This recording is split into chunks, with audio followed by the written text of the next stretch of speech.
თქვენ გსურთ იყოთ დაცული. ჩვენ გირჩევთ რა არის ამისთვის საჭირო. ჩვენ ვსაუბრობთ კანონზე.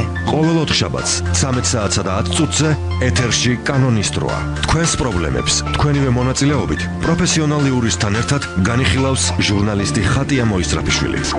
გადაცემის სპონსორია დავით ერისთავის იურიდიული ჯგუფი. პროფესიონალების დროა. მოგესალმებით, ეთერშია ყოველკვირეული ანალიტიკური გადაცემა კანონის სტუდიაში თქვენთვის ხატია მოისწრაფიშვილი მუშაობს. როგორია სასამართლოებში მოქალაქესთან უშუალო და ელექტრონული კომუნიკაციის სტანდარტები? როგორი უნდა იყოს მოსამართლის კომუნიკაცია სხდომათა დარბაზში და კიდევ? უნდა შეესაბამებოდეს თუ არა წინასწარ დადგენილ სტანდარტებს სასამართლო სისტემაში მომუშავე მოხელის გარეგნული იერსახე? უფრო ზუსტად კი თუ საერთაშორისოდ აღიარებულ ტერმინს გამოვიყენებთ, როგორია სასამართლო დრესკოდი? დღეს ჩვენ იუსტიციის უმაღლესი საბჭოსა და საქართველოს საერთო სასამართლოებში მოქალაქესთან კომუნიკაციის სტანდარტების შესახებ ვისაუბრებთ. თემაზე ყველა შეკითხვით გადაცემის მსვლელობისას დაგვიკავშირდით ტელეფონით ნომრებზე 92 11 88 ან 92 11 99 ვიმეორებ 92 11 88 ან 92 11 99. კანონი ხატია მოისწრაფიშვილთან ერთად. გადაცემის სპონსორია დავით ერისთავის იურიდიული ჯგუფი. პროფესიონალების დროა. კანონი ღია ეთერშია და ძალიან მნიშვნელოვან და აქტუალურ თემაზე მოსამართლესა და სასამართლოს მოხელესთან კომუნიკაციის სტანდარტებზე ვიწყებთ საუბარს. ამასთან დაკავშირებით დღეს კანონის სტუმარია საქართველოს იუსტიციის უმაღლესი საბჭოს მდივანი თბილისის სააპელაციო სასამართლოს თავმჯდომარე ბატონი ვალერი ცერცვაძე. მოგესალმებით ბატონი ვალერი, დიდი მადლობა გადაცემაში. მოგესალმებით, დიდი მადლობა თქვენ მოწვევისთვის. იმედია საინტერესო საუბარი შედგება. ვიმედოვნებთ. მოსამართლესა და მოქალაქეს შორის ურთიერთობის სტანდარტები, ასევე მოსამართლის იერსახე სხვადასხვა ეპოქაში განსხვავებული სტანდარტების მიუხედავად ყოველთვის არსებობდა ამ მხრივ სტანდარტი, ეს სტანდარტი არსებობს დღესაც და სანამ იმ სიახლეებზე გადავიდოდით, რომელიც სულ ახლახანს შემუშავდა იუსტიციის უმაღლესი საბჭოს მიერ, ბატონი ვალერი, მინდა მსმენელს გავაცნოთ მოსამართლის იერსახის შემქმნელი, ანუ იმიჯის მაფორმირებელი სტანდარტის შესახებაც მოუყვეთ ორი სიტყვით, ეს არის მანტია და კიდევ რა უნდა კონდეს იმისათვის, რომ ის საზოგადოების და სასამართლო პროცესის წინაშე წარსდგეს იმ სახით, რა სახითაც უნდა წარსდგეს. ძალიან საინტერესო საკითხით დავიწყეთ ჩვენ, რაც შეეხება მოსამართლის ჩაცმულობას. მოგეხსენებათ, რომ თუ ვინმე სასამართლოსთან შეხება ქონია, ყველას უნახავს, რომ მოსამართლის სპეციალურ უნიფორმაში არის გამოწყობილი, რომელსაც ჩვენ მანტიას ვეძახით. ეს ასეთი ფორმა თითქმის ყველა ქვეყნის სასამართლო სისტემაში დადგენილი სტანდარტია. აუცილებელია მოსამართლეს ეცვას მანტია და იგი განსხვავდებოდეს დარბაზში მსხდომის სხვა როგორც მხარეებისგან, ასევე მოქალაქეებისაგან. გარდა ამისა, სასამართლო დარბაზები იმგვარად არის მოწყობილი, ცოტა ოდნავ შემაღლებულზე არის მოსამართლე განთავსებული. რაც შეეხება მანტიას, ვფიქრობ, რომ ეს მართლა ძალიან მნიშვნელოვანი განმასხვავებელი ნიშანია. ჩვენ გვაქვს განსხვავებული მანტიები სხვადასხვა ინსტანციის მოსამართლეებისთვის. პირველი ინსტანციის მოსამართლის მანტია არის მოწითალო ბორდოს ფერის, შემდეგ არის მწვანე ფერის მანტია, რომელიც სააპელაციო სასამართლოში და უზენაეს სასამართლოს მოსამართლეებს შავი ფერის მანტიები აქვთ. ეს ერთგვარი სიმბოლური განსხვავებაა, თუმცა მაინც ამას თავის დატვირთვა აქვს, ვინაიდან უფრო მეტად გამოირჩეოდეს, თქვათ, რომელი ინსტანციის მოსამართლეა და შესაბამისად მისი გარეგნული მაჩვენებელი. მე უფრო მეტსაც გეტყვით, რომ ჩვენ ვფიქრობთ, რომ ეს მანტიები შემუშავებული არის საკმაოდ დიდი ხნის წინ და მიგვაჩნია, რომ იმ ფონზე, როდესაც სასამართლო შენობები და სასამართლო დარბაზები განსაკუთრებით ძალიან ასე თქვათ თანამედროვედ გამოიყურება ახლა, ვფიქრობ, რომ არ იქნება ურიგო, რომ ჩვენ ვიფიქროთ ასევე მოსამართლის მანტიის რაღაც ერთგვარ გარეგნული იერსახის სრულყოფაზე და მანტიის სრულყოფას და ამაზე მიმდინარეობს მუშაობა გარკვეული დიზაინერებისგან. ჩვენ წინადადებას ვიღებთ და საბოლოო ჯამში შევაჯამებთ და ალბათ უახლოეს მომავალში იხილავთ მოსამართლეებს ახლებური მანტიით, უფრო რესპექტაბელური რო იყვნენ ისინი და უფრო მეტად წარმოსადეგი გამოჩნდნენ ისინი სასამართლო დარბაზში. რაც ალბათ ძალიან მისასალმებელია და აქვე მინდა ჩაგეკითხოთ, ბატონო ვალერი, ზოგიერთ ქვეყანაში მანტიით შემოსილი არა მხოლოდ მოსამართლე, არამედ პროცესის მონაწილე სხვა მოდით ასე ვთქვათ, ფიგურები, ადვოკატს, გულისხმობ პროკურორს. რამდენად შესაძლებელია ამის ალბათობა საქართველოში? საჭიროება უფრო. სხვათა შორის, ესეც ძალიან საინტერესო საკითხია, ჩვენ ამას დიდი ხანია ვფიქრობთ. უპირველეს ყოვლისა დავიწყოთ იქიდან, რომ ვთქვათ, უფრო ესეთი ტრადიციული ქვეყნებში, როგორც არის მაგალითად დიდი ბრიტანეთი, არათუ ვთქვათ მანტია არის შემოსილი მოსამართლე და ასევე მხარეები, პროკურორი და ადვოკატი, არამედ მათ რაღაც სპეციალური თავსაბურავიც აქვთ, რომელიც ეს რაღაც ძველი ტრადიციული ასე ვთქვათ ნიშანია. თუმცა ხაზგასმით აღინიშნოს, რომ მნიშვნელოვანწილად განვითარებულ ქვეყნებში მოსამართლესთან ერთად ადვოკატიც და პროკურორიც შემოსილია სპეციალური მანტიით, ასე დავარქვათ. და ეს მე ვფიქრობ მართლაც ძალიან კარგია, ვინაიდან რა თქმა უნდა ეს მანტი არ არის ისეთი როგორც მოსამართლეს და მოსამართლეს განსხვავებულია, მაგრამ ყოველ შემთხვევაში ეს გამოხატავს იმას, რომ ჩვენ საქმე გვაქვს სასამართლოსთან, სასამართლო დარბაზში მიმდინარეობს საქმის განხილვა და ეს არ არის ჩვეულებრივი თქვა რაღაც საქმის გარჩევა, ეს არის საქმის განხილვა, სადაც ყველა მონაწილე მხარე გარკვეულ წესებს ემორჩილება და გარკვეულ გარეგნულ სტანდარტებს ემორჩილება. უფრო მეტიც ამერიკის შეერთებულ შტატებში მე მინახავს არაერთხელ, როდესაც განსასჯელის სკამზე მჯდომი პიროვნება არის კლასიკურად შარლ კოსტუმით და ჰალსტუხით გამოწყობილი. ანუ ესეთი მოთხოვნა არსებობს. ეს არის მე გეტყვით რომ სპეციალური მოთხოვნა არ არის, მაგრამ ყოველ შემთხვევაში უფრო მეტი ასე ვთქვათ დამაჯერებელი იმიჯისთვის პირველ რიგში, მეორე ვთქვათ სასამართლოს უფრო მეტი პატივისცემისთვის მსჯავრების განსასჯელის სკამზე ყოფი პირები ცდილობენ რომ ისინიც გამოიყურებოდნენ უფრო მეტად თუნდაც სიმპატიურად, უფრო მეტად ელეგანტურად. რა თქმა უნდა ამას ის მნიშვნელობაც აქვს რომ ნაფიც საჯულების წინაშე ისინი წარსდნენ უფრო მეტად რესპექტაბილურად და მეტი შანსი აქვს მათ რომ დამაჯერებელი იყოს მათი პოზიცია, თუმცა ყოველ შემთხვევაში ამოსავალი წერტილი მაინც არის ის რომ ჩვენ საქმე გვაქვს სასამართლოსთან, სასამართლო დარბაზთან, სადაც ყველა მხარე უნდა იყოს მოწესრიგებული და შესაბამისად მათი გარეგნობა უნდა იყოს იმის შესაბამისი, რაც მიმდინარეობს იმ დარბაზში. კი ბატონო, მოდით დავიწყოთ უკვე აი ამ ახალი სტანდარტების განხილვა. ძალიან საინტერესოა, მე ყურადღებით წავიკითხე და პრინციპში გაწერილია ყველაფერი მოქალაქის შესulis მომენტიდან სასამართლო შენობაში მისი უკან გამოსვლით ჩათვლით დავიწყოთ პრინციპებით. რას ეფუძნება ეს პრინციპები და რას გულისხმობს? გაწერილია დაწყება კომუნიკაციის მიმდინარეობა, დასრულება, გადამისამართება. მოდით დავიწყოთ. აი თუ დავიწყოთ პრინციპებს, ხომ აქ არის რამოდენიმე ესეთი ძალიან კარგი პრინციპი ჩადებული, რაც არის ესე იგი მომსახურების სიმარტივე, სწრაფი და მოქლილი მომსახურება, ეს უნდა იყოს რა თქმა უნდა ერთმანეთის პატივისცემას დამყარებული და სასამართლო იღებს თავის თავზე ვალდებულებას, რომ როდესაც მოქალაქე შემოდის სასამართლოში, მან თავი იგზნოს პირველ რიგში ქვეყნის სრულფასოვან მოქალაქედ, მან თავი როგორც ასე ვთქვათ ადამიანად იგზნოს და მას ისე მოექცნენ, როგორ ქცევასაც თვითონ ასე ვთქვათ ისურვებენ რომ მოექცნენ სხვები. ეს არის ძალიან მნიშვნელოვანი პრინციპი და ჩვენ ვფიქრობთ, რომ ეს არის ამოსავალი წერტილი, ჩვენ სტანდარტების დამკვიდრებით უნდა დავიწყოთ ეს ძალიან მნიშვნელოვანი საკითხი, რომ თითოეული მოქალაქე რომელიც სასამართლოში შემოვა, მან თავი იგზნოს მოქალაქედ, მან თავი იგზნოს დაცულად და უნდა გაუჩნდეს მას შთაბეჭდილება, რომ სასამართლოს შენობაში იგი აუცილებლად დაამტკიცებს თავის სიმართლეს, ვინაიდან ყველა პირობა არის ამისთვის და მას ასე ვთქვათ ყველა პირობა შეუქმნეს მოქალაქეებმა. ეხლა რაც შეეხება როგორ ხდება კომუნიკაცია და რატო გავაკეთეთ ჩვენ ასე დეტალური სტანდარტები, მე გეტყვით რომ ამის აუცილებლობა გამომდინარეობს იქიდან, რომ ორი ერთნაირი ადამიანი არ არსებობს დამეთანხმებით თამაში. ხო, ყველას თავისი განსხვავებული ფსიქოლოგია. შეიძლება ადამიანი იყოს ძალიან კარგი იურისტი, ძალიან პროფესიონალი თავის საქმის, მაგრამ მას მარტივად გაღიმება არ შეეძლოს. მე ვფიქრობ, რომ სასამართლოს და არა მხოლოდ სასამართლოს, მაგრამ ამ შემთხვევაში სასამართლოს მოხელე ვალდებულია მან მოტოკოს თავისი შინაგანი ემოციები, თავისი პირადი პრობლემები მოტოკოს და მოქალაქე რომელიც შემოდის მას არ აგზნობინოს პირიქით, ის უნდა დახტეს გაღიმებული სახით, უნდა აგზნობინოს მას რომ ის მასელოდებოდა სწორედ ის ამ ასე ვთქვათ დაწესებულებაში იმისთვის არის, იმისთვის ძის მისაღების განყოფილებაში, რომ მოქალაქე შეუქმნას კომფორტი და მისთვის სასურველი ინფორმაცია მიეწოდოს, ყოველივე ამის შემდგომ ასე ვთქვათ მოქალაქეს უნდა გაუჩნდეს განცდა, რომ ის შემოვიდა დაწესებულებაში, სადაც მისი უფლებებს აუცილებლად დაიცავენ და არ გაუჩნდეს განცდა იმისა, რომ ის შემოვიდა და აქ არავის არ აინტერესებს მისი ბედი, გაარკვევს თუ არ გაარკვევს მისი საკითხი, მისი პრობლემაა და სასამართლოს მოხელის პრობლემა, ეს ნამდვილად არ არის, რაც სამწუხაროდ ასე იყო ხოლმე და შეიძლება ზოგიერთ უწყებაში კვლავაც ასე რჩება.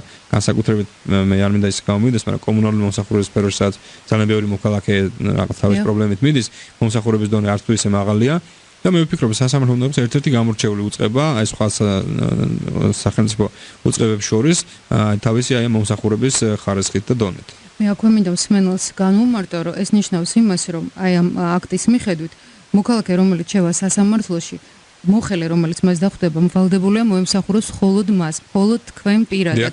ის არ შეწყვეტს თქვენთან საუბარს სატელეფონო ზარის გამო, სხვა მოქალაქის გამო, თქვენ უნდა იცოდეთ, რომ ის ვალდებულია მოგემსახუროთ თქვენ და ეს ალბათ ძალიან მნიშვნელოვანია, მით უმეტეს სასამართლოში მოსული მოქალაქისათვის, რომელიც ხშირ შემთხვევაში საკუთარი პრობლემებით დამძიმებული მოდის.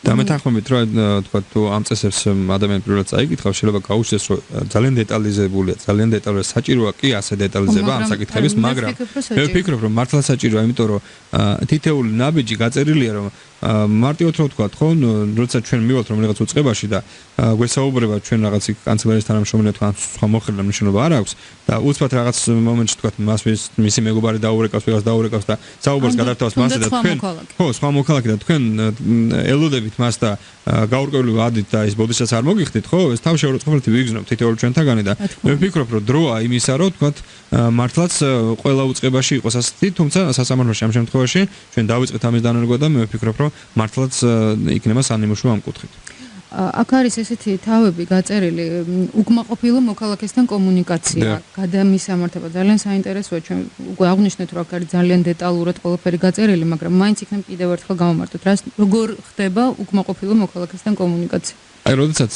საუბარი არის უკმაყოფილო მოქალაქესთან კომუნიკაციის წესზე მე ვფიქრობ ეს არის განსაკუთრებული წესი განსაკუთრებით საპასუხისმგებლოდ შესასრულებელი წესი ვინაიდან როდესაც მოქალაქე კაი ხასიათზეა და თქვენც ასე ვთქვათ ნორმალურად მოექცევით იქ პრობლემა ნაკლებია მაგრამ როდესაც მოქალაქეს თავის პრობლემები აქვს რომელიც მოქალაქეს თუნდაც არც თუ ისე დიდი სამართლებრივი განათლება გააჩნია და მან უბრალოდ ვერ გაიგო თუნდაც სასამართლო გადაწყვეტილება და უკმაყოფილო და ჩაამეთ ვერ გაიგო ის რა უფლება აქვს მას და ვთქვათ როგორ უნდა დაწეროს განცხადება და თქვენ მოხელე თუ მას ასე ვთქვათ უხეშად დაელაპარაკებდა ეტყვის რომ ეს ასე არ უნდა ასე შემდეგ ამ შემთხვევაში სასამართლოს მოხელეს მართებს ძალიან დიდი თავშეკავება ძალიან დიდი მოთმინება მან უნდა აუხსნას თავისი უფლებამოვალეები ასე ვთქვათ მოქალაქის საინტერესო საკითხზე მას აუმწურავი პასუხი გასცეს მაგრამ თუ მიუხედავად ამისა ვთქვათ ეს მოქალაქე ასე ვთქვათ არ მშვიდდება არ წყნარდება ამის წარსებად მისი ხელმძღვანელი ჩააყენოს ხელმძღვანელის საქმის კურსში არსებობს შემდგომში ვთქვათ აპარატის ხელმძღვანელი რომელიც ასე ვთქვათ მიიღებს გადაწყვეტილებას როგორღაც განაეტრევოს ეს სიტუაცია მაგრამ თუ კი საქმე გვაქვს ჩვენ ისეთ შემთხვევასთან როდესაც მიუხედავად სასამართლოს მოხელეების კეთილსინდისიერებისა გულისხმიერებისა და ასე შემდეგ მოქალაქე მაინც ვთქვათ არ მშვიდდება და არათუ მშვიდდება უფრო ზედმეტად აგრესიული ხდება ამ შემთხვევაში რა თქმა უნდა ეს უკიდურეს შემთხვევაში უნდა იქნას მაგრამ უნდა იქნას გამოყენებული სასამართლოს აქვს ამის უფლება სასამართლოში წესრიგის დარღვევისთვის სპეციალური წესები არსებობს ჩვენ მივიღეთ ეს წესები და უკვე რამოდენიმე წელია დაინერგა და რა თქმა უნდა გამოყენებული იქნება მკაცრი ზომები თუმცა მე ვფიქრობ რომ მოხელის ქმედება არ უნდა იყოს მაპროვოცირებელი იმისა რომ ჩვენ მკაცრი ზომების გამოყენება დავჭირდეს თუ კი მოხელე დაელაპარაკება მოქალაქეს ტკბილად ნორმალურად აუხსნის თქვათ მისი პრობლემის არს და გაარკვევს თუ კი რა საკითხი და რა არის აქ პრობლემა ამ შემთხვევაში ძალიან ნაკლები შანსია რომ აგრესიული მოქალაქე იყოს მაგრამ თუ კი ეს იქნება რა თქმა უნდა ამ შემთხვევაში ჩვენ მივიღებთ ამ შემთხვევაში თქვათ იგივე მანდატურის კომუნიკაცია მოქალაქესთან რა თქმა უნდა როგორ ერთვება რა სანქცია შეიძლება ესეთი მოქალაქის წინააღმდეგ იქნას გამოყენებული რამდენად დასჯადია ეს ქმედება ეს ასე ვთქვათ პირველი სანქცია რომელიც ყველაზე რბილი სანქცია შეიძლება იყოს მარტივად მანდატურმა უნდა უზრუნველყოს ის რომ თუ კი მოქალაქე არ მშვიდდება მარტივად ის მოაცილოს სასამართლო შენობას ის გაიყვანოს სასამართლოს ეზოში ან თუ ვთქვათ ეზოში წარწყდება ეზოს გარეთ და ამ შემთხვევაში თქვათ ეს განაეტრიალოს სიტუაცია. თუ მიუხედავად ამისა, ამ დროს ადგილი აქვს შეურაცხყოფას მოქალაქის მხრიდან სასამართლოს მიმართ უპატიურობის გამოხატვას, ეს უკვე შეიძლება გამოიხატოს ფულად ჯარიმაში, ან ასე თქვათ შესაძლებელია გამოყენებულიც კი იქნას დაპატიმრება ამ პირის. რა თქმა უნდა, ეს არის უკიდურესი შემთხვევები, თუმცა ყოველ შემთხვევაში სასამართლოსა და მოქალაქის ურთიერთობა ორმხრივ ბალანსზე უნდა იყოს დამოკიდებული. ერთის მხრივ ჩვენ უნდა ვიყოთ კორექტულები და მეტაძილობიანები, მეორეს მხრივ მოქალაქემაც აუცილებლად უნდა დაიწუნოს წესი. კი ბატონო. ბატონო ვალერი, ძალიან საინტერესოა მოსამართლის კომუნიკაცია სხდომათა დარბაზში. რას ნიშნავს ეს? როგორ ხორციელდება? ესეც ძალიან მნიშვნელოვანი საკითხია და ჩვენ ჩავთვალოთ ცალკე თავად გამოგვიყო. ვინაიდან მოგეხსენებათ რომ მოქალაქეს და მოსამართლეს შორის კომუნიკაცია კანონით აკრძალულია. დაუშვებელია რომ მოქალაქე და მოსამართლე მის ასე ვთქვათ განსახილველ საკითხთან დაკავშირებით დაუკავშირდნენ მოსამართლეს და ასე ვთქვათ რაღაცა მოახდინა თავის აზრი მოსამართლეს. ეს ჩაითვლება ზეწოლად და ეს ძალიან მკაცრად არის დასჯადი. ეხლა უფრო მეტის პარლამენტი აპირებს მიიღოს კანონი, რომ სისხლის სამართლის დანაშაული იყოს და უფრო მკაცრად დაისაჯოს ეს საკითხი, ეს შემთხვევები, მაგრამ ჩვენ ერთადერთი შემთხვევა გვრჩება, როდესაც მოსამართლე და მოქალაქე ურთიერთობენ, ეს არის სასამართლო დარბაზი. ეს არის სწორედ ის ფორმა, რომელიც მართლმსაჯულების განხორციელებას ნიშნავს.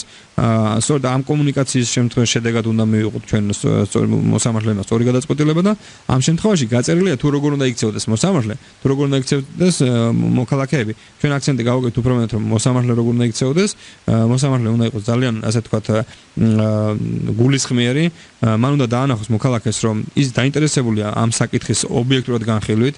არავითარ შემთხვევაში მოსამართლემ არ უნდა გამოიჩინოს მიკერძოება რომელიმე მხარეს და მოქალაქეს არ უნდა გაუჩნდეს საჭირო რომელიმე მხარეს ასარგებლოდ შეიძლება მოსამართლე მოქმედებს.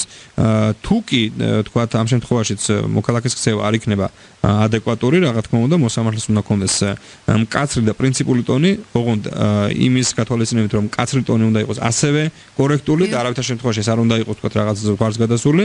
და რა თქმა უნდა ასეთი ფორმის ურთიერთობის დროს მოსამართლე უნდა წარმოჩინდეს მოქალაქის თვალში, რომ ეს არის ადამიანი, რომელიც დაინტერესებულია ამ საკითხის ობიექტური განხილვით და არავითარ შემთხვევაში არანაირი მიკერძოება მას არ გააჩნია. კი ბატონო, აქვე ერთ შეკითხვას დაგისვამთ, მოკლედ რომ უპასუხოთ, თუ აქვს მოქალაქეს, აი თქვა შესვენების გამოცხადების მომენტში შეკითხვით მიმართოს მოსამართლეს და თუ არის მოსამართლე უფლებამოსილი ამ დროს უპასუხოს. რა არის ეს სასამართლო პროცესი არის ერთგვარი ცოცხალი პროცესია.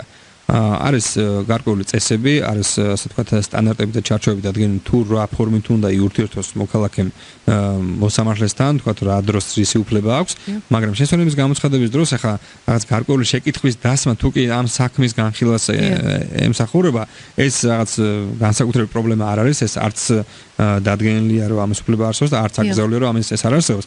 ეს ჩვეულებრივი კომუნიკაციაა, თუმცა ეს შეკითხვა არ უნდა იყოს რაღაც სხვა ესეთი კონტექსტით, რომ შესაძლებელია მოსამართლემ ჩათვალოს რომ რაღაცა ზეწოლას აქვს ჩემზე ადგილი. კი ბატონო, დიდი მადლობა. რეკლამის დროა რადიო იმედის ეთერში, ჩვენ რამდენიმე წუთში განვაგრძობთ საუბარს თემაზე. დაგვირეკეთ ნომერზე 92 11 88. 92 11 99. ან მოგწერეთ მისამართზე kanoni@radio-imedi.g. ყოველ ოთხშაბათს 13 საათსა და 10 წუთზე ეთერში კანონის დროა. ჩვენ გვაღია ეთერში ვარ და მოსამართლესა და სასამართლოს მოხელესთან კომუნიკაციის სტანდარტებზე ვსაუბრობთ. შემდეგი კითხვა ძალიან საინტერესო, ამაზე ყოველ შემთხვევაში მე არ მსმენია, რომ სახელმწიფო უწყებებში ესე დეკლარირებულად კონდეთ გაწერილი გარეგნული იერსახე მოხელის რა სტანდარტებია ეს, როგორი უნდა იყოს სასამართლო სისტემაში მომუშავე მოხელე, რომელიც უშუალო კომუნიკაციას ახორციელებს იქ მისულ მოქალაქეებთან. რაც შეეხება გარეგნულ სტანდარტს, ჩვენ ამის რაღაც ერთგვარი მინიშნება ასეთი გქონდა ჩვენ შინაგანი წესი, როდესაც დავამტკიცეთ სასამართლოში იქ იყო, რომ მოხელე უპირატესობას უნდა ანიჭებდეს კლასიკურ ჩაცმულობას. ეს ხოდეს რამოდენიმე სიტყვით იყო ეკეთებული, მაგრამ ჩვენ ახლა გადავწყვეტეთ, რომ ეს უფრო დეტალურად გაგვეწერა, აი ამ სტანდარტების შემადგენელ ნაწილად გვიქცია და თქვით, რომ მოხელის ჩაცმულობა უნდა იყოს ასე ვთქვათ ადეკვატური იმისა, თუ როგორ დაწესებულებას ემსახურება ეს. ამ შემთხვევაში სასამართლო წარმოადგენს სახელმწიფო დაწესებულებას ხელისუფლების ერთ-ერთი შტო არის და არ შეიძლება სასამართლოს მოხელეები გამოიყურებოდნენ ისე, როგორც შეიძლება თქვათ ჩავიცვათ დისკოტეკაზე ან სადღაც ბარში ან სხვა ესეთ სტადიონზე ან სხვა დაწესებულებაში. მე რა თქმა უნდა წინააღმდეგი არ ვარ იმისა, რომ მოხელეებმა არასამუშაო დღეებში ჩვეულებრივად როგორც მათ სურთ და ასევე სამუშაო საათებში ჩაიცვან ეს მათი სურვილი და მათი უფლება, მაგრამ სასამართლოში ისინი დაემორჩილონ ერთგვარ სტანდარტს და ეს არის ზუსტად უფრო მეტად ელეგანტური, უფრო მეტად სოლიდური სტილი და ვფიქრობ, რომ მოხელის იერსახე არის ერთ-ერთი განსაზღვრელი ფაქტორი ასევე ზოგადად აი ამ ურთიერთობის ფორმისა, როდესაც ადამიანი უყურებს, რომ მოხელე არის კარგად გამოწყობილი, მას ასე ვთქვათ მოვლილი დასწმელი აცვე და თვითონაც ასე ვთქვათ მოწესრიგებულია, ეს ერთგვარი პატივისცემაა პირველ რიგში თავის და მეორე იმ ადამიანების, ვისაც ის ხვდება და ვისაც ის ეურთიერთება. ამიტომ გადავწყვეტეთ, რომ ჩვენ ამის უფრო დეტალური სტანდარტი დაგვედგინა და სხვათა შორის თავიდან უცბად არაერთგვაროვანი რეაქცია მოყვა გარკვეულმა ნაწილმა, თუნდაც ძალიან მცირემ ერთგვარი გაპროტესტებაც გამოიწვია, მაგრამ როდესაც ისინი მიხვდნენ, რომ თუ რასთან გვაქვს საქმე, რატო კეთდება ეს ყველაფერი, მათ ძალიან ნორმალურად აღიქვეს და დღეს ვფიქრობ, რომ ასე ვთქვათ, ძალიან დიდი ნაწილი პროცენტულად ვერ გეტყვით, მაგრამ ძალიან დიდი ნაწილი გამოიყურება, ასე ვთქვათ, საკმაოდ სანდომიანად და მასთან ურთიერთობის სურვილი გაუჩნდებათ. და ალბათ თვითონაც სიამოვნებთ ერთმანეთთან ურთიერთობა. ძალიან კარგია, ბატონო ვალერი, არ შემიძლია არ ვისარგებლო შემთხვევით თქვენ ჩემი გადაცემის სტუმარი ხართ და მინდა შეგეკითხოთ, სულ ახალხანს მოგზაურობდით ამერიკის შეერთებულ შტატებში, ვიზიტად იმყოფებოდით კონგრესის მიწვევით საქართველოს დელეგაციის შემადგენლობაში. ამერიკის შეერთებული შტატები ახლა არ ვიქნები რაღაცა გამორჩეული თუ ვიტყვი რომ თავის სასამართლო სისტემით და მართლმსაჯულებით ერთ-ერთი გამორჩეული ქვეყანა. მოდით დავიწყოთ სტანდარტებით, რა მნიშვნელობას ანიჭებენ იქ ამ კომუნიკაცია სტანდარტებს და შემდეგ უკვე გადავიდეთ ჩვენთვის და ალბათ ქართველი მსმენელისთვის ყველაზე აქტუალურ საკითხზე, ეს არის ნაფიცი მსაჯულები, რომლის არსებობის მათ ძალიან დიდი და სერიოზული გამოცდილება აქვთ. რაც შეეხება ამერიკის შეერთებულ შტატებს, თქვენ აბსოლუტურად მართალი ხართ, როდესაც ახსენეთ, რომ ერთ-ერთი გამორჩეული ქვეყანაა, როგორც დემოკრატიული განვითარების, ასევე სასამართლო სისტემის მოწყობის და სასამართლო სისტემის სასამართლო დამოუკიდებლობის მაღალი ხარისხით. ჩვენ სწორედ ამ მიზნით ვიყავით ამერიკის შეერთებულ შტატებში, რომ უფრო უკეთ გაგვეცნო იქაური სასამართლო სისტემა, შევხედოთ მოსამართლეებს, არა მხოლოდ მოსამართლეებს, ასევე აპარატის თანამშრომლებს და დეტალურად გაგვეგოთ თუ თქვათ რა სტანდარტები მოქმედებს იქ, როგორია თქვათ საქმის წარმოების წესი, როგორ ურთიერთობენ ისინი მოქალაქეთან და ასე შემდეგ. მე ვფიქრობ, რომ სტანდარტი თქვათ მოქალაქეთან ურთიერთობის თითქმის შეიძლება ითქვას, რომ უკვე ანალოგიური სტანდარტები შეიძლება იყოს ასე დეტალური გაწერილი შეიძლება ზოგიერთ შტატში არის, ზოგიერთში არ არის, მაგრამ ყოველ შემთხვევაში პრინციპი იმისი, რომ თქვათ მოქალაქეს უნდა გაუღიმო და მოქალაქეს უნდა მოემსახურო, მე ვფიქრობ, რომ ამ ქვეყანაში დიდი ხნით ადრე, ასე ვთქვათ, გენეტიკურად კოდირებული აქვს თითოეული მოქალაქეს, განსაკუთრებით იმ მოხელეს, რომელიც უკვე სახელმწიფო დაწესებულებაში მუშაობს, ის რომ მისი მოვალეობა მოქალაქეს დახვდეს და გაუღიმოს და მისთვის საინტერესო საკითხზე ამოწურო ინფორმაცია მიანიჭოს, ეს უკვე დიდი ხნით არის დადგენილი და შესაძლებელია არც კი საჭიროებდეს რაღაც სპეციალური რეგულირების შემოღებას.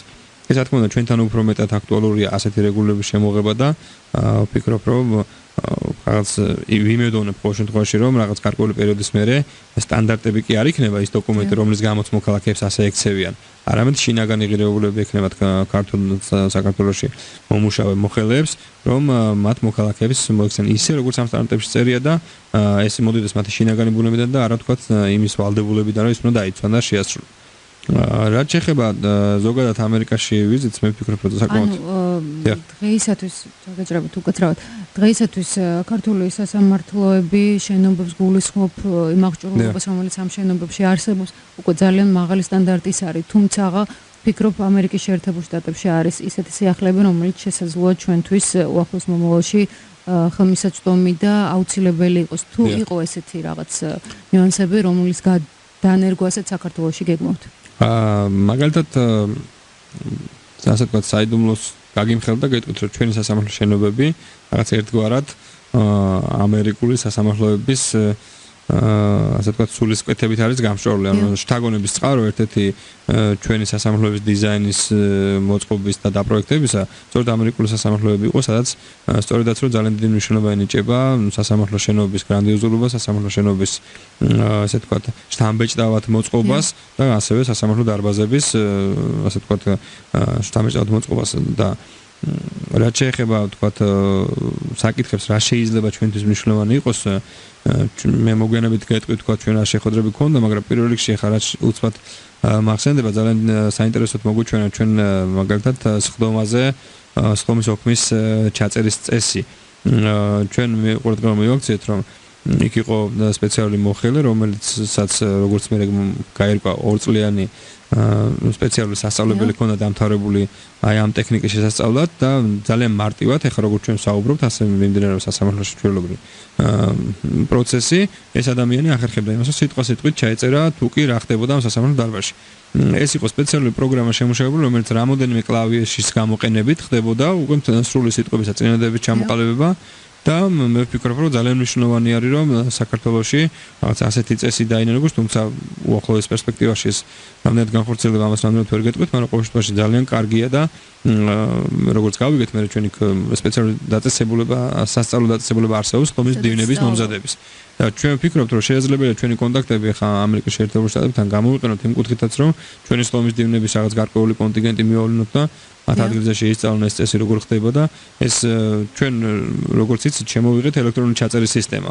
მაგრამ ელექტრონული ჩაწერის სისტემა ერთის მხრივ რა თქმა უნდა კარგია, რომ მოქალაქეს თუ დაინტერესებულ მხარეს აქვს ასე თქვა ელექტრონული ვერსია საქმის, მაგრამ მოსამართლეებისთვის რთულია, როდესაც მათ უწევთ მე გაშიფრა ელექტრონული საქმის და აი ამ სისტემის გამოყენება ძალიან კარგი იქნება. ბატონო, არ ვიცი რამდენად მნიშვნელოვანია მე როგორც ჟურნალისტისთვის ჩემთვის ძალიან შთამბეჭდავი იყო ვთქვათ აი ეს დისტანციურად დაკითხვის მეთოდები პროცესზე, რაც ალბათ ტექნიკურ და ფინანსურ დანახარჯებთან არის დაკავშირებული, მაგრამ რამდენად მისაღებია სამომავლოდ საქართველოში ამის გაკეთება. რაც შეეხება დისტანციურ დაკითხვას, ჩვენ რამოდენიმე წლის წინ, როდესაც სისხლის საპროცესო კოდექსში შევიტანეთ ცვლილებები, იქ გარკვეული ასე თქვა ჩანაწერი გავაჩინეთ, სადაც შესაძლებელი გახდა უკვე კანონიდან გამომდინარე, რომ თქვა მოწმე დაიკითხოს დისტანციური წესით, შეიძლება დაიკითხოს მაგალითად რომელიღაც სხვა სასამართლოდან, ან თქვა სხვა შენობიდან და ასე შემდეგ. ეს პირდაპირ ჩართვის რეჟიმში. პირდაპირ ჩართვის რეჟიმში ხდა. ეს არის ძალიან აპრობირებული წესი, არა მხოლოდ ამერიკის შეერთებულ შტატებში, არამედ თითქმის ყველა განვითარებულ ევროპულ სახელმწიფოებშიც. ჩვენ ეს წესი ვნახეთ ბრიტანეთში, როდესაც ვიყავით ნორვეგიაში არსებობს და ნუ კიდევ ბევრ ქვეყანაში და ამ კუთხით ჩვენ აქტიურად მუშაობთ. გვინდა რომ ეს წესი როგორღაც ეს სისტემა დავნერგოთ და რა თქმა უნდა ეს გარკვეული დანახარჯებთან არის დაკავშირებული, თუმცა რაღაც თავდაპირველ ეტაპზე შეიძლება მინიმალური დანახარჯებით რაღაც გარკვეული ეფექტი ჩვენ უკვე მივიღოთ და შეიძლება ყველა სასამართლო ვერ მოვიცვათ ჩვენ, მაგრამ რაღაც გარკვეული დიდი სასამართლოები მოვიცვათ და ჩვენ გავაკეთოთ რაღაც პირდაპირ კავშირის სისტემა ავაწყოთ და სასამართლოდან მოვახერხოთ თქვა ხარების დაკითხვა. შესაძლებელია ასევე სასჯელი აღსრულების დაწესებულებებშიც თითო ოთახი იქნას მოწყობილი, რომელიც შეიძლება არც თუ ისე ძალიან დიდი თანხები დაჯდეს და იქიდანაც მოხდეს ამ ადამიანების დაკითხვა, რაც ერთის მხრივ შეამცირებს ტრანსპორტირების ხარჯებს, მეორე რისკს შეამცირებს, როდესაც მხარე მჟავდებული გადაყავთ სასამართლო დარბაზში, რისკი არის თავისთავად ცხადია და რაც თავარია ეს იქნება სწრაფი და ეფექტური მართვაჯულება. თუ კი რა თქმა უნდა ამ ადამიანს ექნება განსაკუთრებული სურვილი უნდა დაესწროს სასამართლო პროცესი უშუალოდ ამის უფლებაში არ შეუზღუდოთ, მაგრამ არის შემთხვევები, როდესაც მათაც არ უნდათ მოსვლა და ურჩევნიათ ასე პირდაპირ დაუკავშირდნენ სასამართლოს. და გარდა ამისა, როგორც თვითონ თქვა, განსაკუთრებული რისკების შემთხვევაში უბრალოდ არ ამოყავს დარბაზში და ვთქვათ საკნიდან იქვე სასამართლოს შენობიდან. აი განსაკუთრებული რისკი შეიძლება იყოს მაგალითად, როდესაც იკითხება ისეთი მოწმე, რომელსაც ძალიან დიდი, ასე ვთქვათ, შიში აქვს იმისა, რომ პირისპირ აღმოჩნდეს იმ ასე ვთქვათ განსაჯერთან, რომელმაც დანაშაული რომელსაც ბრალი ედება დანაშაულის ჩადენაში. ამ შემთხვევაში შეიძლება მოწმე სასამართლო დარბაზში კი იმყოფებოდეს, მაგრამ მას პირისპირ არ იყოს სასამართლო დარბაზში არ იქნება და ის ჩვენებას იძლევა აბსოლუტურად ესეთ მშვიდად ვინემ მაშინ როდესაც პირისპირ შეხედავს ამ ადამიანს, მაშინ შეიძლება რაღაც ფსიქოლოგიური ზეწოლა მოხდეს. კი ბატონო, რაც შეეხება ნაფიც მსაჯულებს, ეს არის ალბათ დღეისათვის ტოპ თემა საქართველოში, ყველა ამაზე საუბრობს. პრინციპში უკვე ძალიან ბევრი რამ იცის ქართულმა საზოგადოებამ ამ ინსტიტუტის შესახებ, თუმცა გარკვეული კითხვები მაინც არსებობს, გამომდინარე იქიდან, რომ უბრალოდ ეს ინსტიტუტი ჯერ არ ამოქმედებულა რეალურად. მოდით მოკლედ გავიაროთ ეს საკითხი. თქვათ ამერიკულ გამოცდილებაზე დაყრდნობით, რა იქნება, როგორ იქნება? ნაფიც საჯულები არის ერთ-ერთი ძალიან პროგრესული ინოვაცია ქართულ საკანონმდებლო სივრცეში და რეალურად ქართულ რეალობაში. ამის მთავარი არსი არის ის, რომ მართლმსაჯულების განხორციელებაში მონაწილეობას იღებენ მოქალაქეები, თავად მოქალაქეები. ეს არის ძალიან მნიშვნელოვანი პრინციპი, ეს არის ძალიან მნიშვნელოვანი ამოსავალი წერტილი იმისა, რომ სასამართლოს მიმართ ნდობა უფრო მეტად გაიზარდოს, ეს ერთი და მეორე მხრივ მოქალაქეებს ჰქონდათ განცდა იმისა, რომ თუ კი თქვათ მის მიმართ შესაძლებელია წარიმართოს რაღაც სისხლის სამართლის საქმე, მას განსჯიან ნაფიც მსაჯულები, ისეთივე ადამიანები, ისეთივე მოქალაქეები, როგორც თვითონ არის. ისეთივე ასე თქვათ სამოქალაქო უფლებებით და მეორე მხრივ ძალიან მნიშვნელოვანია, რომ თვითონ ნაფიც მსაჯულებს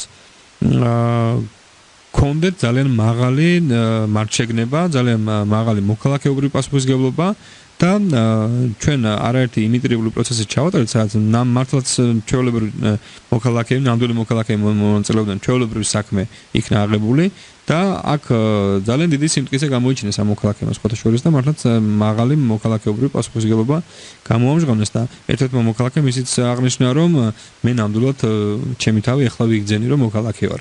რატომ რო შეკითხე? იმიტომ რომ მე რაღაცა შემეკითხეს. სახელმწიფო მე მითხრა რომ თქვენი აზრი ამ საკითხზე როგორია? აი ეს არის სწორედ ძალიან მნიშვნელოვანი რომ მოქალაქეებმა თქვან რომ ეს ადამიანი არის დამნაშავე, ეს ადამიანი არის უდანაშაულო. თვითონ ნაფიც საჯულთა სასამართლო ახალი კოდექსის მიხედვით არ იქნება ყველა საქმეზე როგორც ასე ვთქვათ ბევრი სკეპტიკოსები ამბობენ რომ შესაძლებელი ამ ინსტიტუტმა რაც უკვე შედეგი გამოიწვევს და ასე შემდეგ პილოტური პროექტი იქნება ამ შემთხვევაში განსაკუთრებით მძიმე დანაშაულზე როგორც არის განზრახულობა და ამძიმულ გარემოებებში ეს ერთის მხრივ ჩემი აზრით ძალიან კარგია ეს პილოტური და ყველა საქმეზე არ არის ვინაიდან ეს ისეთი დანაშაული რომელზეც განსაკუთრებული პასუხისმგებლობა იმიტომ რომ მოქალაქეს გაუჭირდება რომ აქ გულგრილი იყოს ასეთ შემთხვევაში და ძალიან მძიმე მკვლელობასთან ყოფს საქმე და ის რო არ იყოს გულწრფელი ძალიან გაუჭირდება თავის მორალურ პრინციპებთან მოვა წინააღმდეგობაში და მე ვფიქრობ რომ მეორეს მხრივ ნაფიც საჯულთა სასამართლო არც თუ ისე იაფის სიამოვნება გახლავთ, უფრო მეტი ძვირის სიამოვნებაა ეს და ჩვენ ეტაპობრივად უნდა გადავიდეთ ამ სისტემაზე, რომ სრულად მოვიცვათ ეს დანაშაულები და საქართველოს რაღაც თანამშრომლობით უფრო მეტი შესაძლებლობა ექნება, სასამართლოს მეტი შესაძლებლობა ექნება, რომ სხვა საქმეებზეც იქნას გავრცელებული. ევროპის ბევრ ქვეყანაში ნაფიც საჯულთა სასამართლო არის ასევე სამოქალაქო და იგივე ამერიკის შეერთებულ შტატებში სამოქალაქო საქმეებზეც ყველა საქმე ასე ნაფიც საჯულებით მონაწილეობით იხილება და ეს ძალიან ასე ვთქვათ კარგ შედეგებს იძლევა. უფრო მეტიც პროკურატურასთან არსებული ნაფიც ადამიანთა არ ვიცი საჯულები არ ქვია თუ არ ვცდები რაც კოლეგიაც კი არსებობს რომელიც წვეთს ხო ეს არის grand jury ქვია ამას ასე უწოდებენ ისინი ეს არის ასევე მოქალაქეები როგორც ისეთი წესით შერჩეული როგორც ნაფიც საჯულები არიან და ისინი იღებენ გადაწყვეტილებას არც საბრალდებო დასკვნა იქნას თუ არა დამტკიცებული და წარიმართოს თუ არა საქმე სასამართლოში ეს ორმაგი კონტროლია და მე თანხმობთ რომ ერთი რა სასამართლოს კონტროლი მეორე საერთოდ ინიცირებული იქნას თუ არა საქმე ეს ორმაგი კონტროლი ხდება და ესეც ძალიან მნიშვნელოვანია ბატონო ლერი, თქვენ ძანეთ, რომ პირველ ეტაპზე საპილოტე ეს იქნება თბილისის საქალაქო სასამართლოში და განსაკუთრებით მძიმე დანაშაულზე. ეს შეეხება ყველა განსაკუთრებით მძიმე გარემოებაში ჩადენილ დანაშაულს, თუ ეს იქნება შერჩევით და თუ შერჩევით და მძიმელ გარემოებებში. ეს იქნება მხოლოდ ამ დანაშაულზე და ჩვენ ყველაზე უკლებლივ. დიახ, ყველა განსაკუთრებაზე, რომელიც დამძიმელ გარემოებში იქნება ჩადენილი და ჩვენ დაახლოებით სტატისტიკა გავაკეთეთ და ჩვენი ვარაუდით წელიწადში ასეთი კვლევა ხდება მიახლოებით 40-50-მდე. და ეს ის ციფრია, რომელსაც ჩვენ ამდულად შევძლებთ, რომ ეს საქმეები მაღალ დონეზე განხილოთ და ჩავატაროთ ნაფიცების მონაწილეობით. ეხლა საკითხი, რომელიც განსაკუთრებით აღელვებს საზოგადოებას, დაცვის რა მექანიზმებს ითვალისწინებს კანონი ნაფიცი მსაჯულებისათვის. იმისათვის, რომ მათ იგრძნონ თავი დაცულად და იმისათვის, რომ მათ მიიღონ ადეკვატური გადაწყვეტილება. პირველ რიგში ნაფიც საჯულების შესაძლებელია გამოყენებული იქნას დაცვის სპეციალური ზომები, ისეთივე როგორც მოწმის მიმართ შეიძლება იქნას გამოყენებული და ამას ასე ვთქვათ სახელმწიფო თავის თავზე იღებს რომ ეს ადამიანები იქნեն დაცულები. ასევე მათი ვინაობა კონფიდენციალურია სასამართლოს ხდომის დაწყებამდე და არ შეიძლება ვთქვათ იცი მხარემ იცოდე ვინ შეიძლება იყოს ნაფიც საჯული, მანამ სანამ ვთქვათ არ მოხდება ხდომა არ დაიწყება. თვითონ ნაფიც საჯულებს ეკძალებათ ის რომ გაახმოვონ ეს ინფორმაცია რაც სასამართლოს ხდომაზე ხდება და რასაც ისინი ნახავენ, რაც თავისთავად გამორიცხავს ასევე იმას რომ დაინტერესება მათ მიმართ უფრო ვთქვათ მეტი იყოს. ეს არის ასე ვთქვათ კომპლექსში ის ღონისძიებები, რომელთაც ჩვენ შევეცდებით რომ ეს ადამიანები დავიცვათ და ისინი იყვნენ უსაფრთხოდ, მათ თავი იგრძნონ უსაფრთხოდ. რაც შეეხება ფსიქოლოგიურ ფაქტორებს, ახლა ნუ ამას ამ შემთხვევაში ჩვენ ვერ გამოვრიცხავთ რომ როდესაც ნაფიცების ზიან შეიძლება ვთქვათ ვიღაცამ რაღაც ფსიქოლოგიური ზეწოლა მოახდინოს, მაგრამ სწორედ შერჩევა იქით არის ასე ვთქვათ შერჩევის თავარ დანიშნულება არის ის რომ შეიჩეს ისეთი ადამიანები რომელსაც უფრო მყარი ფსიქიკა აქვთ უფრო მეტად შეიძლებათ ასე ვთქვათ საყად და ობიექტურად განსაჯონ კონკრეტული საკითხი. რამდენადაც ჩემთვის ცნობილი ამერიკის შეერთებულ შტატებში ნაფიცი მსაჯული შეიძლება გახდეს ნებისმიერი მოქალაქე თუ არ ვცდები, არ ვიცი. ჩვენთან არის ჩამონათვალი იმ პროფესიებისა, რომელსაც არ აქვს უფლება იყოს ნაფიცი მსაჯული. რასთან არის ეს დაკავშირებული? რა პროფესიებია და რასთან არის დაკავშირებული? აი რა არის იცით, მაგალითად ადამიანი რომელიც გამომძიებელია მაგალითად ან არის პროკურორი ან არის მაგალითად ზოგადად იურისტი ასე ვთქვათ და უფრო მეტი შანსი აქვს იმას რომ უფრო იურიდიული დასაბუთების ხარჯზე თავისი აზრი მოახვიოს სხვა არაპროფესიონალ იურისტებს მაგალითად რომლებიც იქნებიან ნაფიც საჯულები. ეს არის ერთგვარი ასე ვთქვათ, რისკი იმისა, რომ ნაფიცაჯურების გადაწყვეტილება არ იყოს რომელიმე მხარის მიერ რომელიმე საჯურის მიერ გავლენის ქვეშ. რაც შეეხება პროკურორს და ვთქვათ გამომძიებელს, ხო? ამ შემთხვევაში რაღაც ერთგვარი შეიძლება მიკერძოების რაღაც ქვეცნობიერი მუხტი ქონდეს მას, რომ ნუ ბრალდებისკენ უფრო გადაიხაროს და არა ვთქვათ გამართლებისკენ იგივე გამომძიებელს. ანუ ეს არის ის რაღაც დაცვის მექანიზმი, რომელიც ჩვენ გავითვალისწინებთ, ჩვენ ჩავდეთ და მე ვფიქრობ, რომ ჩვენი რეალობის გათვალისწინებით ეს აუცილებელია და კარგია, რომ ყველა ადამიანს არ აქვს ნაფიცაჯულთან მონაწილეობის უფლება. ხარ რაც შეეხება შტატებს ან სხვა ქვეყნებს, უნებრივია, რომ როდესაც ჩვენ სხვა ქვეყნებზე ვსაუბრობთ, აუცილებლად უნდა გავითვალისწინოთ ჩვენი არსებული რეალობა და ჩვენი ცნობიერება, ჩვენი ქართული ხალხის მენტალიტეტი და ხშირ შემთხვევაში ერთი წესი, რომელიც ძალიან კარგად მუშაობს სხვა ქვეყანაში, შეიძლება აბსოლუტურად რადიკალურად მუშაობდეს ჩვენთან და ამიტომ ჩვენი რეალობის გათვალისწინებით ამ ეტაპზე მინდა შეწყვეტილად ჩაითვალო, რომ აი ეს შეზღუდვები არსებობდეს, რათა უფრო ობიექტური იყოს ნაფიცაჯულთან სასამართლო. ძალიან კარგი. კიდევ ერთი შეკითხვა ამასთან დაკავშირებით. თქვენ ბრძანეთ, რომ პროკურორი, გამომძიებელი, იურისტი შესაძლოა მოახდინოს გავლენა. თუმცა ეს ადამიანები, რიგითი ადამიანები, დავუშვათ მე, ხო საჭიროებენ რაღაც იურიდიულ კონსულტაციას იმისათვის, რომ მათი გადაწყვეტილება არ იყოს მხოლოდ მათ ემოციაზე. რა თქმა უნდა, საჭიროებენ მათ ელემენტარულად კანონი არ იციან, კანონის საკითხვა არ იციან, განმარტება არ იციან კანონის და სწორედ ამისთვის არსებობს მოსამართლე. ანუ მოსამართლე ფლატ პასიური კი არ არის და როგორც გადაწყვეტათ ისე იყოს. რა თქმა უნდა, ესე არ არის. მოსამართლე გააცნობს ნაფიცაჯულებს საქმის ვითარებას, გააცნობს იმ კანონმდებლობას, რომელიც შეიძლება იქნას გამოყენებული, იმ წესს, როგორ შეიძლება თქვათ, ვერდიქტი იქნას გამოტანილი და ასე შემდეგ. თუ კითხვები იქნება, რა თქმა უნდა, ისინი მიმართავენ მოსამართლეს და მოსამართლე პასუხობს უკვე როგორც კვალიფიციური იურისტი, მიუკერძოებელი არბიტრი და არა თქვათ დაინტერესებული პირი, რომელიცაა მოსამართლესგან ისინი იღებენ აბსოლუტურად ყველა არჩევას და ყველა რეკომენდაციას მოსამართლე გაუწევს, რათა თქვათ მათ აი ამ ვერდიქტის მიღებისას რაღაც სამართლებრივი პრობლემები არ შეექმნათ და ამის გამო არ იყოს მათი ვერდიქტი არასწორად მიღებული. და ბოლოს ვერდიქტთან დაკავშირებით როგორ მიიღება თქვათ გამომტყუნებელი და გამამართლებელი, რა პირობა ამისთვის საჭირო? აი რაც შეეხება ვერდიქტის მიღებას, აქ ძალიან მნიშვნელოვანი არის ის, რომ უნდა იყოს აბსოლუტური ასე ხმათა ძალიან დიდი უმრავლესობით უნდა იქნას გამომტყუნებელი ვერდიქტი მიღებული და ეს კიდევ ერთხელ იმის გარანტია არის ის, რომ უბრალო უმრავლესობით შესაძლებელია თქვა ნახევარზე ნიშნავდეს იმას, რომ სიმართლე თქვა ერთი ხმით იქნა გადაწონილი, ხო? ეს რა თქმა უნდა მეუღებელია და ჩვენ ვფიქრობთ, რომ ეს უნდა იყოს ასე თქვა უფრო მაღალი კვორუმით უნდა გადაწყდეს ეს საკითხი და კიდევ ერთი საკითხი რაც მე ამ თემაზე არაერთხელ იქნებ და ალბათ საუბრობ და ძალიან მნიშვნელოვანია, რომ გამამტყუნებელი ვერდიქტი შეიძლება გასაჩივრდეს, მაგრამ გამართლებელი ვერდიქტის გასაჩივრება ეს არ შეიძლება. ესეც კიდევ ერთი ასე თქვა დაცვის გარანტია იმისი, რომ შეცდომა არ იქნას მიღებული და თუ კი შეცდომა ეს გამოსწორდეს, მაგრამ თუ კი ადამიანი გამართლეს, ამ შემთხვევაში მისი გამართლება უფრო მეტად მნიშვნელოვანია ვიდრე თქვა მისი დასჯა. ძალიან საინტერესოა. ძალიან დიდი მადლობა გადაცემაში მონაწილეობისათვის. სამწუხაროდ ჩვენი გადაცემის დრო ამოიწურა და აქ უნდა შევწყვიტოთ საუბარი და ვიმედოვნებ, რომ ჩვენ განვაგრძობთ ამ თემაზე კიდევ მრავალჯერ საუბარს. მე მომავალ ოთხშაბათამდე გემშვიდობებით, გმადლობთ რომ გვისმინეთ. ნახვამდის. დიდი მადლობა. თქვენ გსურთ იყოთ დაცული. ჩვენ გირჩევთ, რა არის ამისთვის საჭირო. ჩვენ ვსაუბრობთ კანონზე. ყოველ ოთხშაბათს 13 საათსა და 10 წუთზე ეთერში კანონის დროა. თქვენს პრობლემებს თქვენივე მონაწილეობით პროფესიონალ იურისტთან ერთად განიხილავს ჟურნალისტი ხატია მოისწრაფიშვილი. გადაცემის სპონსორია დავით ერისთავის იურიდიული ჯგუფი. პროფესიონალების დროა.